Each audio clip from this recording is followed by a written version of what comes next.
ముందుగా రైతు సోదరులందరికీ నమస్కారం అండి. నా పేరు వెంకట్రావు, వత్సవాయి ఏరువాక సీడ్స్ అండ్ పెస్టిసైడ్స్ నుంచి వచ్చాము. ముందుగా మనం ఎన్టీఆర్ జిల్లా వత్సవాయి మండలం పోలంపల్లి అనే గ్రామంలో ఉన్నాము. ఇక్కడ ఆవల నరసరావు గారి చేలో ఉన్నాము. వాళ్ళు విజన్ సీడ్స్ వారిది అయోధ్య అనే విత్తనం వేయడం జరిగింది. ఆ వెరైటీ యొక్క లక్షణాలు ఎలా ఉంటాయి ఏంది అని చూద్దామని వచ్చాము. చూడండి చెట్టు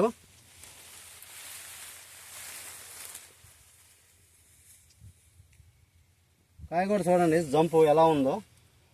కొసకల్లా ఒకటే కింద నుంచి కూడా పైదాకా కూడా ఒకటే సైజు ఉంది.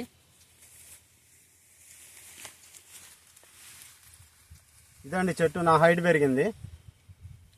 ఒకసారి ఈ వెరైటీ గురించి రైతు మాటల్లో కనుక్కుందాం, ఎలా ఉంది ఏంది. నమస్కారం అండి. నమస్తే అండి. ఎలా ఉంది సార్ వెరైటీ? బాగుందండి. ఎక్కడ తీసుకొచ్చారు? ఏరువాక సీడ్స్, వెంకట్రావు గారు. వత్సవాయి ఏరువాక సీడ్స్ లో తీసుకొచ్చారు. విత్తనం పేరేంటి సార్? అయోధ్య. మీకు ఎలా అనిపిస్తుంది వెరైటీ? ఫస్ట్ నుంచి మీకు చేరు ఎట్లా ఉంది వెరైటీ? అది చేరు బాగుంది, నల్లి కూడా తట్టుకుంటుంది. నల్లి కూడా తట్టుకుంటుంది. ఓకే, ఇప్పుడు మీరు ఈ ఉన్న వెరైటీ ఎంత అండి? పొలం ఎకరన్నర. ఉన్న వరకు కాపు దరికల కొసకల కాయ అయిపోయింది. చెక్కదనం పర్వాలేదు, వేసుకోవచ్చు. ఇప్పుడు ఉన్న కాపు వరకు ఎన్ని క్వింటాలు అవుద్ది అనుకుంటున్నారు? 35 నుంచి 40 క్వింటాలు అవుద్ది అనుకుంటున్నారు ప్రస్తుతానికి. ఉన్న కాపు వరకు. ఇంకా కాపు సెట్టింగ్ లోనే ఉంది. ఇంకా అంతా కొస మీద ఉంది, పోత దశ మీద అంతా కొస మీద ఉంది. సెట్టింగ్ లోనే. చూడండి ఈ చెట్టు ఎంత పెరిగిందో ఒకసారి చూపించండి. ఇదిగోండి వెరైటీ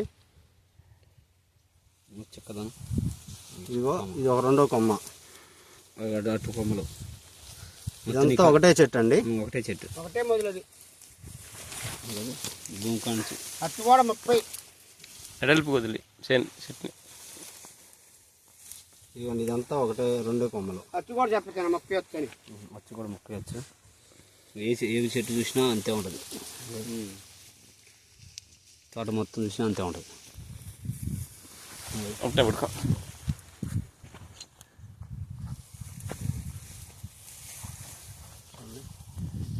కొమ్మ చూడు, ఇరిగిద్దరు.